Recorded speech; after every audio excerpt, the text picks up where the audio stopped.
Have you ever wondered what it would be like having a kitchen where cooking is no more required? The long process of preparing a single dish just to eat it in less than a minute is no more needed. A kitchen where you can simply print out your meal. 3D food printing, a cutting-edge technology soon to become part of our daily lives in the coming years. 3D food printing is a technology which provides the user with the opportunity to basically print almost any kind of food he wants, although it doesn't print exactly the same way as portrayed by some sci-fi movies. In order to understand the full concept of 3D printing, let's go back to the beginning a bit. 3D printing can be rooted back to the early periods of 1980, with the first 3D printer being invented by Chuck Hulse in 1983, which was first used to print an eye wash cup.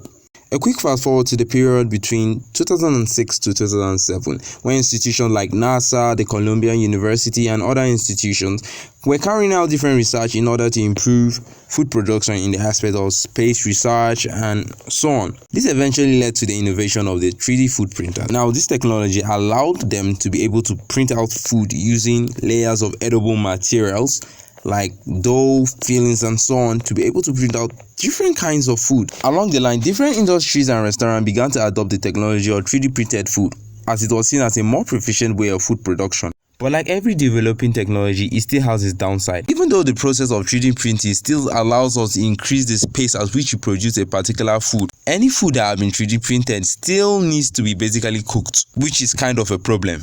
Although in recent times, some 3D printers have been integrated with lasers, which allows them to cook while printing, which kind of basically solves the problem. But in the end, 3D food printing still comes with numerous problems, such as cost, the efficiency, the accessibility of these 3D printers, as well as consistency in the taste and texture of the food being printed, and so many more problems. Although there have been recent innovation towards the process of 3D printing, with different companies like Nestle carrying out further research into the technology, and this could serve as a major help in boosting food production and reducing food scarcity in the coming future. Let me know what you think about this in the comment section.